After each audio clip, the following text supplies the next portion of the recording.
He never did flee, and today he died at the hands of his own people, aided by a 7-month bombing campaign led by Britain and France and the United States. The dark shadow of tyranny has been lifted, and with this enormous promise, the Libyan people now have a great responsibility. Just 27 when he first came to power in Libya, Gaddafi was a dashing figure who quickly created a cult of personality. Dressed in flashy outfits that bordered on costume, he surrounded himself with a phalanx of heavily armed women known as the Amazonian Guard. He welcomed visiting dignitaries in a tent that he pitched wherever he went. Perhaps his most infamous moment was the bombing of Pan Am 103 over Lockerbie, Scotland, which killed 270 people, most of them Americans. At home in Libya, he created an insular world that he ruled with an iron fist. As you drove through the streets of Tripoli, the capital, his image was everywhere, and he loomed large within even his own family. A father to 8 children by 2 wives, his offspring were just as outlandish as their father. One son flew in Beyoncé for a New Year's Eve party. Another kept a pet lion at the Tripoli Zoo. And Gaddafi's glamorous daughter Aisha, with her dyed blonde hair, was known as the Claudia Schiffer of North Africa. So what was it like to live in Gaddafi's world? Tonight, we bring you an exclusive look from a very unlikely source. No, for me it was all opportunity. Meet Jacqueline Fraser, a young American woman who became a member of the inner circle, and from there, watched the regime slowly unravel. What is a blonde American girl from Vermont doing in the heart of darkness? How did you end up in Libya? A mutual friend in Los Angeles who introduced me to Saadi Gaddafi. Saadi Gaddafi was long considered a playboy, even among his high-living family. He had left Libya for Europe, where he had a brief and unspectacular career as a professional soccer player. But by last year, he had returned to Libya with the intention of helping to create new business in the country. In the end, it was the Gaddafis who were silenced. The dictator dead, a fate Jacqueline had predicted. Are you surprised that they didn't give up, that they didn't leave? Not at all. I don't think there's only 2 ways for them to end up, and that's dead or in jail. A bloody legacy that today came to a bloody end. For Nightline, this is Christiana Manpour. Who will be with Isa alayhi salam. Now, most of the scholars say that the first group was the group commanded by Muhammad bin Qasim, radiallahu an, who was a young boy of 18 years old, who led the Muslims into Sindh, what is now the Sindh province of Pakistan. And then they went forward into India, and what they had to face in going into that part of the world is unbelievable. The pressure they went under, so much so that the Prophet ﷺ mentioned them, that they are one of the best parties of believers. But the second one would be the one with Isa alayhi salam. And so this leads us to the coming of Ya'juj wa Ma'juj. Because the people that Isa alayhi salam that was speaking about, or that the word came, that this group who cannot be defeated, this is Ya'juj wa Ma'juj. And in English they would say Gog and Magog. It's mentioned even in the Christian texts about Gog and Magog. And many of the scholars and historians have tried to figure out who is Gog and Magog, Ya'juj wa Ma'juj. But basically, for our knowledge of this, there are certain authentic traditions that we find within the words of the Prophet ﷺ, but also the best place to research is in Surah Al-Kahf.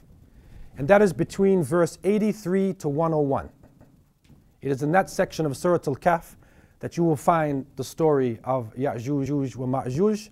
And it begins with the story of Dhul Qarnayn, the righteous king who was given power on the earth. Bam. Bam. I greet you in the words of Assalamu alaikum. That means peace and blessings be upon you. And I mention both Jesus and Muhammad's names. Peace be upon them both. Hi to the people in America, Canada, Central America, Asia, Europe, Africa, especially the Middle East, man. You're looking at the Underground Railroad. We come on every Saturday night at 10:30. This is a live show called in. We're going to talk about Gaddafi. But introduce you to the guests. I mean, the co-host and the guest. I'm former Alderman Virgil Jones, Ward Committeeman and Alderman, and I'm Moore, and I'm a member of the Board of Science Temple and the Deputy Consul General for post number 1. I guess. I'm Dr. Lee Warren, founder and executive director of PLEM, CEO, and PLEM, the Power Laid in Man. It comes on every Wednesday from 8:30 to 9:30 p.m. and it's reshown from 10:30 a.m. to 11:30 a.m. on Channel 36, both Wednesdays and Thursdays. And again, I want to thank those for Clem for allowing me to come out tonight. And I want to invite all of you out tomorrow over at the 1100 East 55th Street at 5 to 7 at the Financial Preparedness Meeting. We have every third Sunday in the month. You can call us at 773-509-8124. The things that you should be doing now, because the world is changing before you and you don't know anything because we have a censored media.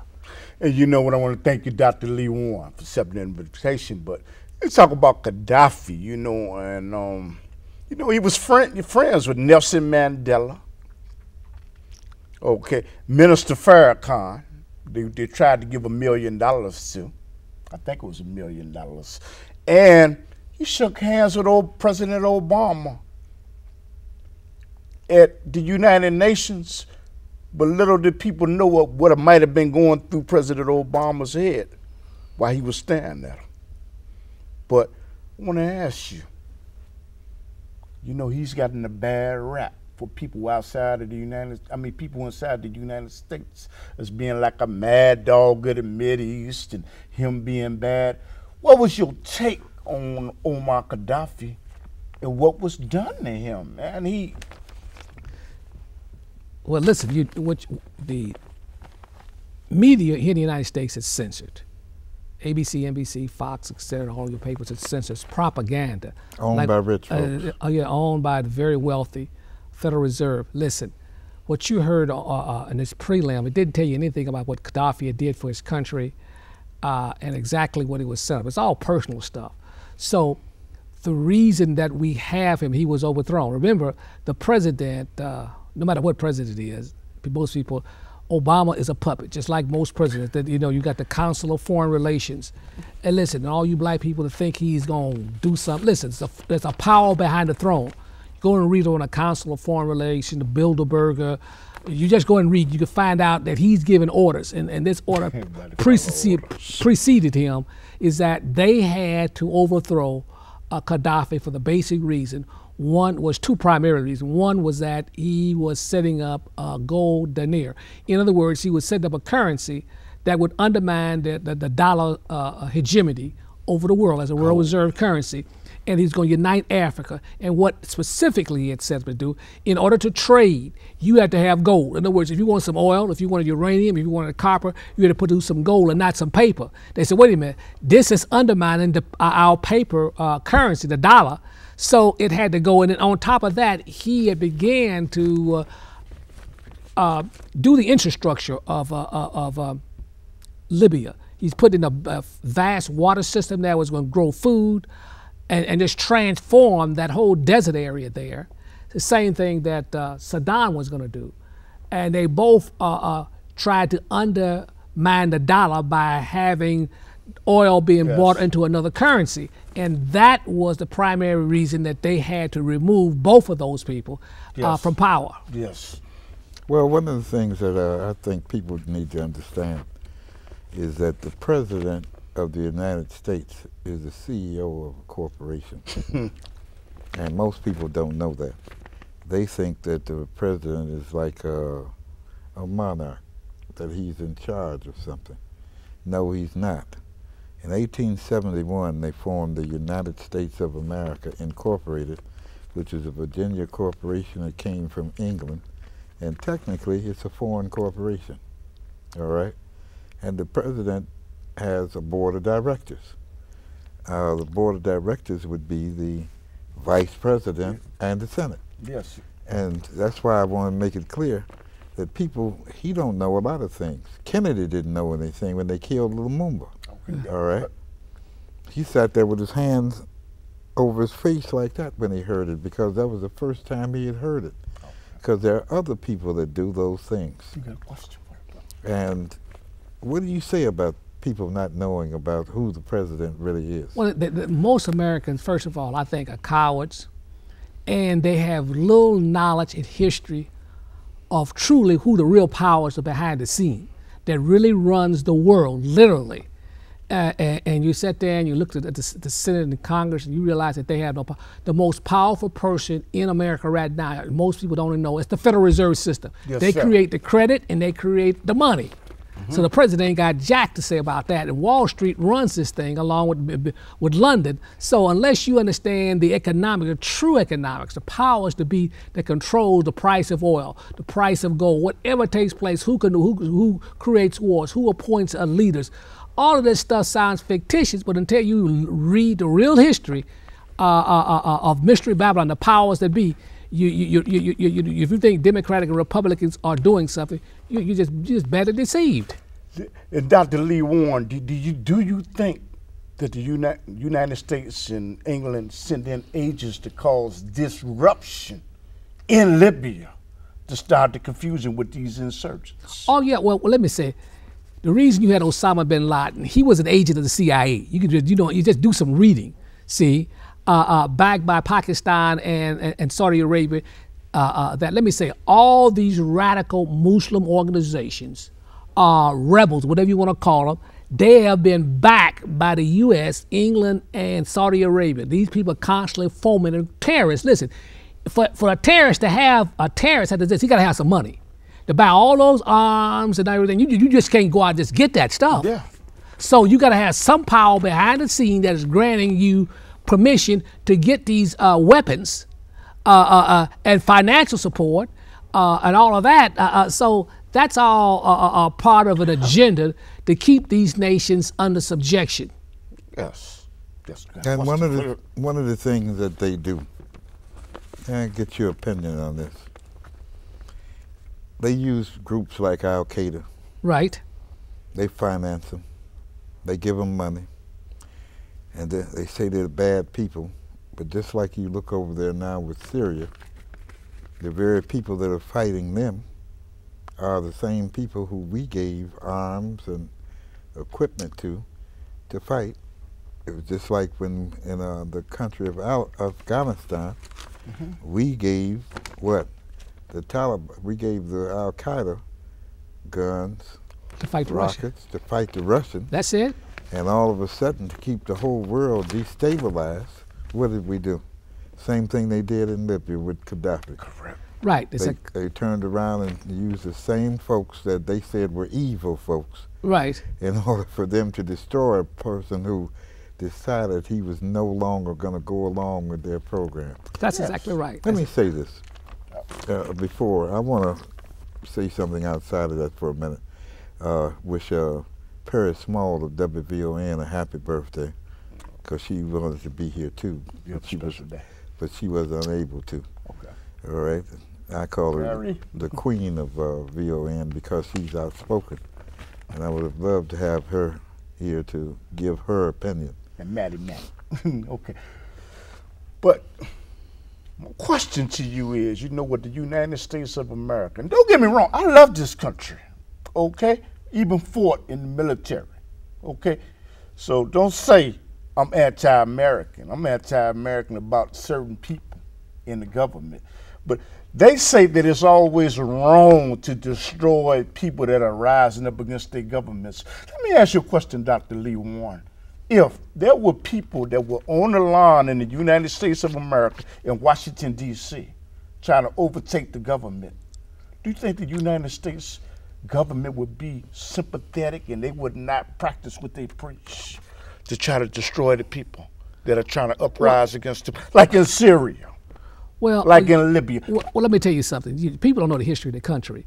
If you go back in World War I, when the veterans of World War I, they demanded their pension and they went into Washington with the tents, they put Smithley butter, they killed veterans. And you just go and do some history on that and you can see that. So what they think, listen, when you say America, as was pointed out, you have America and you have something that's sinister that has controlled the government. Like you get a parasite in your body can literally take over, like cancer. Yes, sir. Well, this is what's happened. You have a cancer that has totally taken over the instruments of government and power, that they are no longer for the people and by the people, even though people are too dumb to see what really is behind the throne and see that they're constantly undermining all the laws that are set up by corporations for them to rule and set up various monopolies and trade monopolies throughout the world. They're not here for the people. They don't give a damn about the people. And you can see that in terms of your pension, in terms of the way they conduct business. They shipped everything abroad to China and Asia. That wasn't by accident.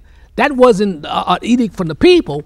That's either from that inside power structure. You read something on the Council of Foreign Relations of the Bilderberger and see what controls the world's economy, and stop and cut off that damn TV, watching Dancing with the Stars and all that crazy stuff, because you got to understand what the true enemy is. Correct. No, they have something that people have. Excuse me for one question. This is a live show. Please call in with your questions. Go ahead. I'm sorry. Excuse me. They have something that happens in this country. There's two governments here. One is the United States Republic. The other one is the United States of America Incorporated.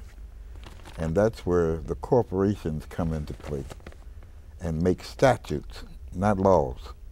A law and a statute are two different things. A statute is like the policy, all right, for a corporation. And if you're going to be a part of that corporation, then you got to follow the policy of that corporation. Yes. And that's what happened with Gaddafi. Gaddafi, at first, said, I'm going to work with you all. They say, that's good, because we need you. Yes. Finally, he got to the point where he saw the real power, and he said, I'm not taking no orders no more. I'm running my own stuff. And all they say to you is, okay, you can run your own stuff. And they get in their back room and say, you know, we got to get rid of this clown here, period. And as a man told me when I was in the city council named Alderman Loreno, he said, kid, I watched you since you've been down here. He said, you really came down here to help them bastards in your ward. I said, why you call my people bastards? He said, that's just the way Italians talk. I don't mean no harm. He said, you ever hear me give a speech? I said, no. What you hear me say, yay or nay? He said, kid, you want to change things. Before they let you change anything, kid, they'll destroy you. Now, I've warned you. Now, you do what you want to do. And I can tell you he was 100% right. Oh, yeah. And that's what happened with Gaddafi. Oh, yeah. He wanted and to, Saddam. And Saddam. And Saddam. Saddam wanted to take all the U.S. dollars he had and convert them into euros. All right? They said, oh, no. And I'll go so far as to say in 9/11. Yes. All right? 9/11. There were two banks there, Citicorp, all right, and the Chase Bank in those two buildings. Yes. And you know what happened? And what happened was the OPEC group decided what they were going to do is one thing. They were going to take all their money out of there and go put it in euros. Yes. And we got a caller, I think. Well, Carla, go ahead and beat your drums, Carla.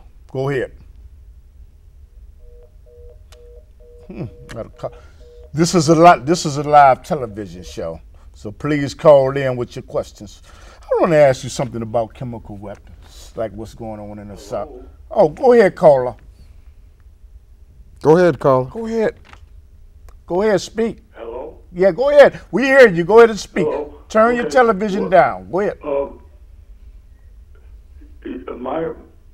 My question is, what's the need in voting if it means nothing? Well, I'll say this to you. I'll say this and let Dr. Warren say something. We elect local folks and state folks and certain offices on the federal level. But when it comes to the president, they told you the Electoral College elects him, not you. I would say, as far as voting, it's very important on a local and state level, at the municipality, county level. Now, when you start jumping to the federal level, that's a whole nother ball game, because you got to understand the powers to be, the senators and the congressmen. You got huge money powers behind that. And you can look at the laws that are set up, the income tax and everything. That is not going to change. You know, everything's a dog and pony show. And you made a point, and there's a point, because whatever you vote for, they control both parties. You're absolutely right there. And you can see then all the way down, but you can say this: if the people ever got together and made a concerted effort of unifying, yes, regardless of race, creed, and nationality, like they did when they had the Syrian war, Obama decided that he found out that he didn't have the people's support when he wanted to go in and bomb Syria. Yeah. And that's what the people have to wake up. They do have the power, but they're cowardly, and they have a lack of knowledge. Yeah. Caller, next caller, go ahead and beat the drums. Go ahead. When you call in, turn your television back on. I'd like you speak to, if you can, global Zionism and the Jewish question. And specifically Mr. Jones. Yes, sir. For me too, sir. Please. Sir, can I say something, sir? This is for the guests, because you know we don't want to do a disservice to the guests, with all due respect. You want to leave your number in the back? I can handle that. We can do that. Go ahead. We can do that. Okay, first of all, we have to understand what Zionism is. You get a book and look that up. We don't have time to discuss that, but I'll say this. That was set up back during beginning of World War I, the Balfour Decree, and Clemou, England, France, and the United States, Woodrow Wilson. Yeah. They all decided to have a homeland for the Jews, which were not the original Jews. We didn't get into that. And they set that up to be placed there in the Middle East for a particular reason. That was another, should I say, beachhead for them to sort of control the Middle East, knowing there was a great deal of oil there and power there. So that's what Israel represented, now you can get into the religious aspect of it, but mainly it was a political reason and for geopolitical reasons, for that. Zionism and Judaism are two different things. That's right. Zionism and Judaism are two different things. That's why I said we don't have time for that. Just look it up. We only got 5 minutes left. I can't believe this. Dr. Lee Warren, what I would like to ask you. Syria, there's something going on with chemical weapons. The United States has said something like that. Every time somebody uses chemical weapons, the United States says something. Why didn't they say anything when Iraq was using chemical weapons against Iran? And they helped them.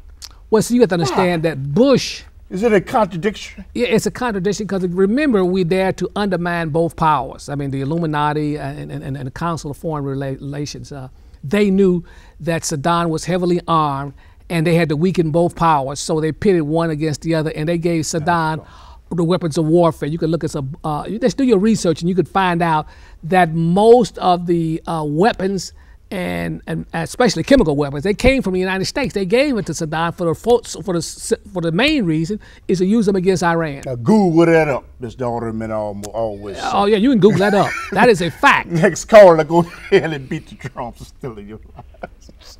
Go ahead and beat the drums, caller. Go on, caller. Go ahead. Speak. Yeah, go ahead. We're listening. Hello? Go ahead. Speak. Talk. Yeah. Yeah, hello. Yeah, I'm sure you were saying, Bush did business with Osama bin Laden people. Osama bin Laden. Yes, sir. Go ahead. Yes. Y'all really know that? Yes, go ahead. Is that your question? Okay. You want to answer it?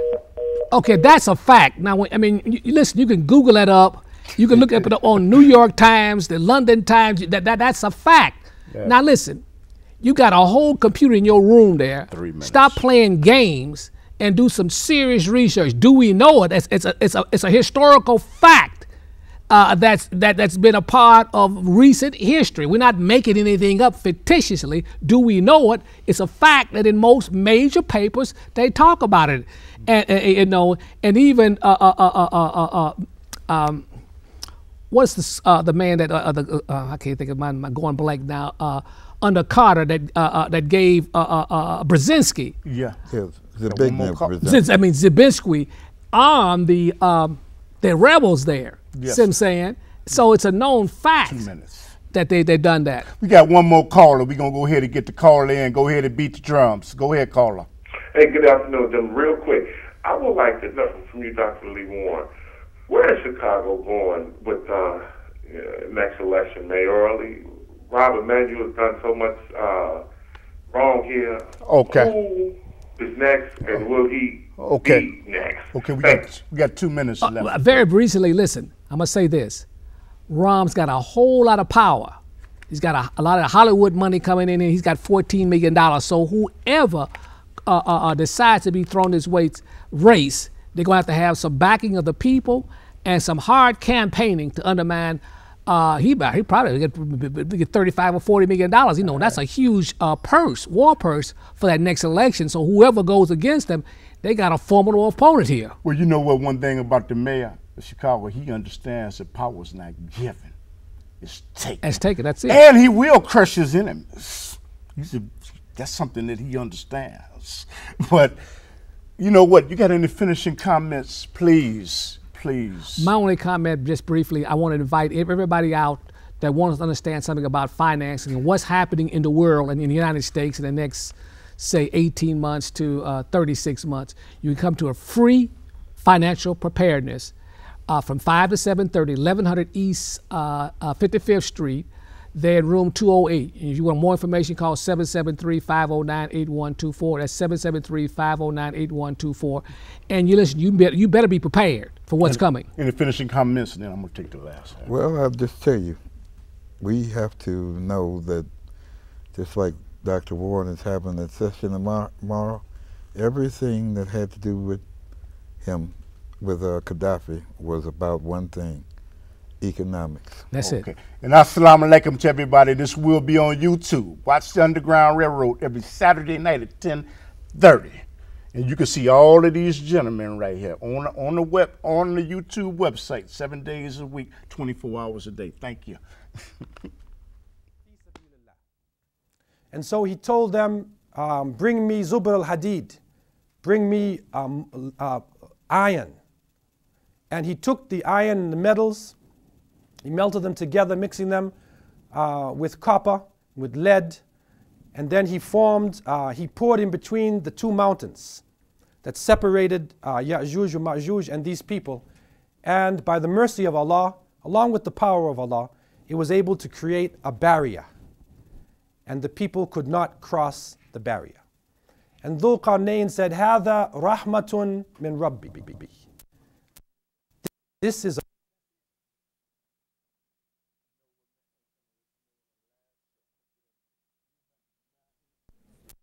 Bismillahir Rahmanir.